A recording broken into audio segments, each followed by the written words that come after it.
Hidden world beneath Giza. Controversial scans claim massive megastructure 4,000 feet below the pyramids. A newly and highly controversial claim has reignited global fascination with Egypt's Giza pyramids, suggesting that the iconic monuments may sit atop a vast and ancient underground megastructure, one that could dramatically rewrite human history if proven true.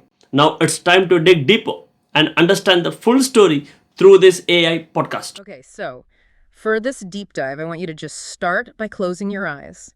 I want you to visualize the most famous silhouette in the world. You're standing there on the Giza plateau. You can feel that heat coming off the sand.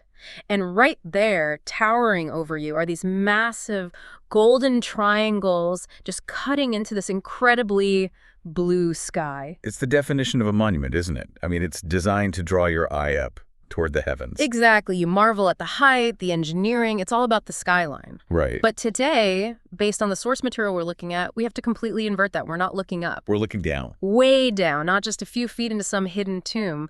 We are talking about nearly 4,000 feet beneath the sand. Which is, that's a terrifying depth. And we aren't talking about natural caves or some limestone system. We're talking about a claim backed by satellite data of a massive city-sized megastructure. It sounds like science fiction. It does. But the sources we're unpacking, Echoes of Giza, and Italian scientist Filippo Biondi on the Joe Rogan Experience, they're very specific about the data. And so that's our mission here, to really dig into the what and the how, because Biondi isn't just floating a theory. No, he's offering radar data. Yeah? He claims he has hard evidence of a symmetrical artificial complex that could be, 20,000 years old. Which, let's be blunt, if that's verified, and that's a huge if, it doesn't just rewrite history. It throws the whole book out. It sets the book on fire. You've got this incredible clash between high-tech satellite claims and, mainstream Egyptology. Absolutely. The established science versus this disruptive new data. So let's get into it. Forget your shovel, grab your satellite uplink. We have to start with the tech because that's the first hurdle everyone brings up. Right. The standard tool is ground penetrating radar, GPR. But my understanding is that GPR, it just can't see that deep. There's a hard limit. That's the immediate objection from mainstream science, and especially from someone like Dr. Zahi Hawass. GPR sends a pulse down, waits for it to bounce back. Okay. But soil, especially if it's got moisture or minerals, it eats the signal. So practically, you hit a wall at about 60 feet. 60 feet versus 4,000. It's a massive discrepancy. So if he was using standard GPR, this whole conversation would be over. It's physically impossible. Correct. It would just be noise. But Biondi's team, the Khafre project, they're not using GPR. They're using something else entirely. A different weight class. They're using synthetic aperture radar, or SAR, from satellites. Specifically, Italy's Cosmos SkyMed and the US-based Capella Space. Okay, sorry. I usually hear about that for, mapping the surface, right? Tracking deforestation or ice shelves moving. Yep, exactly. It's amazing for that. But Biondi's applying a very specific technique to it called tomographic inversion. Tomographic inversion. Break that down. If the beam can't punch through the dirt, how does it see anything? Clever physics. He argues that he's not trying to shine a flashlight through muddy water. Right. Instead, he's analyzing entropy. Entropy. Okay, that's a word that can get confusing fast. Think of it like this. The Earth's surface is like a drum skin.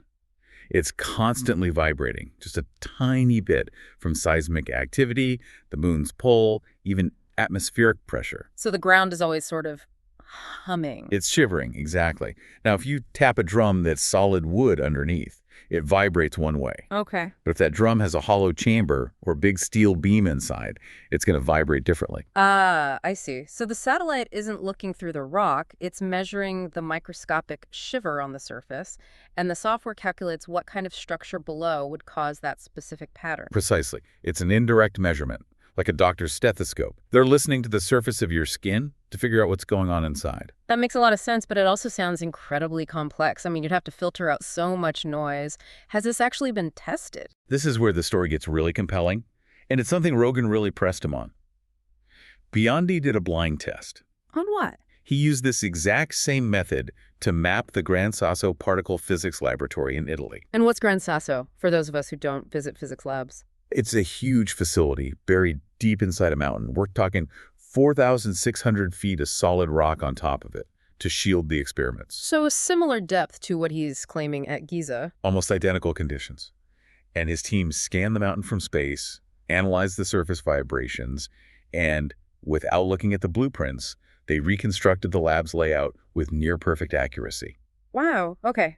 That changes things. That moves it from a magic trick to a verified tool. It validates the method. It proves that this kind of inversion can derive deep structures from surface data. It's not just a hypothesis anymore. So he's got the tool. He runs over 200 scans of the Giza plateau. And now we have to talk about what they found. Because the descriptions, honestly, they're bone-chilling. Oh, absolutely. I mean, if it were just geology, you'd expect to see random jagged cracks, natural caverns. Nature's messy. But that's not what they saw. No. The data reveal these massive vertical pillars, and the scale is just, it's hard to wrap your head around. They're about 65 feet in diameter. 65 feet wide. That's wider than a 4-lane highway for one pillar. And they spiral downward, down and down for nearly 4,000 feet. That depth is staggering. The Burj Khalifa, the tallest building in the world, is what, 2,700 feet tall? This goes deeper than our tallest skyscraper is high. It's enormous. And at the bottom of these pillars, it gets even weirder. They seem to terminate in massive cubic chambers. Cubic chambers, like perfect geometric boxes. Giant cubes, roughly 260 feet wide. Imagine a perfect cavernous box the size of a city block, almost a mile underground. And this isn't just under one pyramid, right? It's not isolated to the Great Pyramid. No, and this is crucial to his unified complex theory. The structures are positioned directly beneath all three main pyramids. Okay. Khufu, Khafre, and Menkaure, and the Great Sphinx. They're all connected. The data shows them linked. The scans found vertical shafts going down about 2,000 feet, which then intersect with these horizontal corridors about 10 feet high. It looks like a schematic. It sounds like a circuit board or some kind of massive subway system. Biondi argues the precision rules out any kind of natural formation. You just don't get perfectly horizontal 10-foot tunnels meeting vertical shafts by accident. It implies intelligent design. It really forces you to zoom out. We see these 3 separate monuments on the surface, but if this data is right, they're just the roof. The real structure is downstairs. A very, very large downstairs. Which brings up the big question. If you find a city-sized complex under the oldest monuments in the world, you have to ask, who built it and when? Exactly, because standard Egyptology says the pyramids are 4,500 years old. Right. But Biondi's team estimates the age of these subsurface structures to be between 18,000 and 20,000 years old. 20,000. We're talking about the peak of the last ice age. We are. This predates the pharaohs by about 15,000 years. It pushes the timeline into an era where, according to history, we were supposed to be hunter-gatherers with stone tools. Not building megastructures. But Biondi connects this date to a specific concept in Egyptian mythology.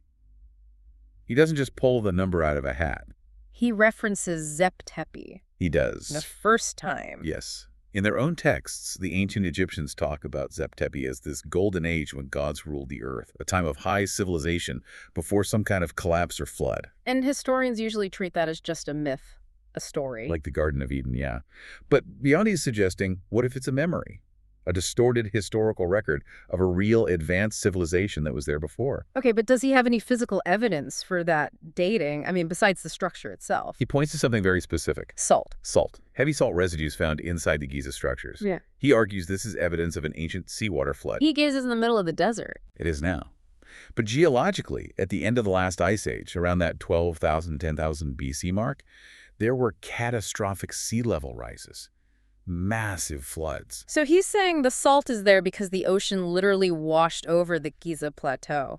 That's the implication. And if the ocean washed over them, the structures had to be there before the flood. Which locks them into that much older timeline. Wow. And if that holds, it completely recontextualizes what the pyramids are. They can't just be tombs for pharaohs if they're connected to a 20,000-year-old machine. Right. They have to be something else. And that's where Biondi goes. He speculates they could be part of an ancient power system. He uses the term vibration-based structures. Vibration-based? That sounds functional. It implies utility, not just a monument. Maybe it uses the resonant frequency of the earth. Remember those vibrations he's measuring? Maybe the structure was built to manipulate them? It's a possibility. Joe Rogan put it really well. He said, if this data is accurate, the pyramids might just be the tip of the iceberg. Both literally and metaphorically. The little bit poking out of the sand. Exactly. Okay, let's pause and look at the battlefield here. We have giant cubes, ice age dates, potential power plants. I can literally hear the academic world screaming. The pushback is fierce. And, to be fair to the establishment, you can see why. Sure. Archaeology is built on physical evidence. Pottery, bones. Biondi comes in with remote sensing data and tells them they missed the biggest thing in history. And Dr. Zahi Hawass, the former head of Egyptian antiquities, he didn't mince words. No, he was. Quite colorful. He called the findings bowls. Like direct quote. A direct quote. He told a newspaper that any scientist who understands tomographic radar knows it's impossible. He's sticking to that 60-foot limit. So Hawass is just rejecting the methodology entirely. He's saying, your tool doesn't do what you say it does. Exactly. To him, Biondi is just seeing ghosts in the machine, data artifacts. He thinks it's pseudoscience. It's a classic paradigm clash. Show me the physical tunnel versus the data says the tunnel is there. And Biondi saw this coming. He didn't just run out of the lab yelling Eureka after the first scan. No, the sources say they sat on this for a long time. 6 months. He and his colleague, Armando May, were terrified it was a processing error. They knew their careers would be over if they published a glitch. So what changed their minds? What gave them the confidence to go public? Replication. The gold standard of science. They'd used the Italian Cosmos SkyMed satellites. Okay. But to be sure, they got data from a totally separate system. The American satellites from Capella Space. Different hardware, different orbit, different everything. And they saw the identical patterns. Wow. Yeah.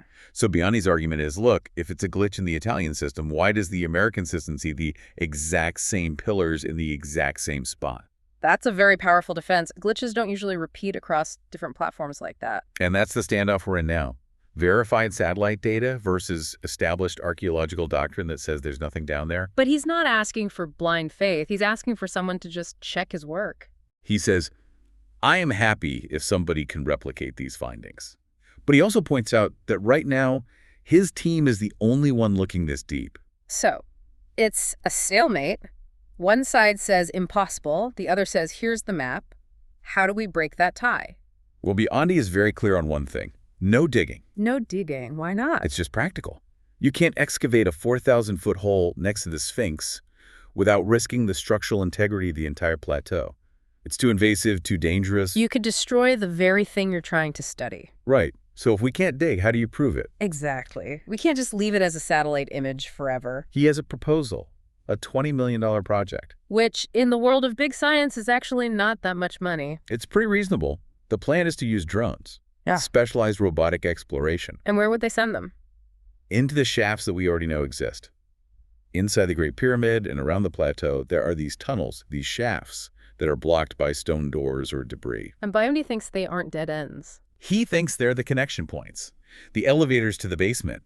He says those shafts go down, down, down. So use robots to drill through the blockages and send a camera down. It's basically a colonoscopy for the pyramids. That's a vivid image. Yeah. But yeah, it's minimally invasive, and it's what Rogan was arguing for. Right. His point was about the pursuit of truth. He said, if it's wrong, fine. But if it's right, it would be a crime not to investigate.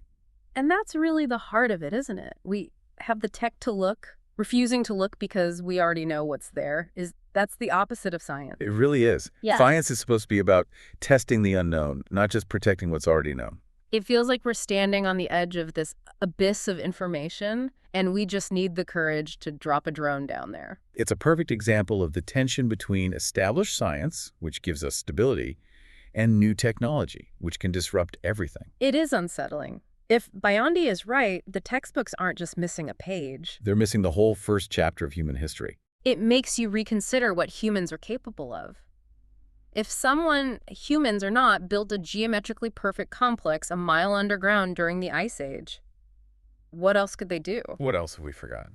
It makes the pyramids on the surface feel almost small in a weird way. Or maybe just a marker for something far more significant. So, to wrap this up, we have tomographic radar data verified by 2 separate satellite systems, suggesting a symmetrical city-sized complex 4,000 feet under Giza. A complex that likely dates back to the Ice Age. And it connects all the monuments we know into one unified system. And the only thing standing between us and finding out the truth is maybe a $20 million check and a robot.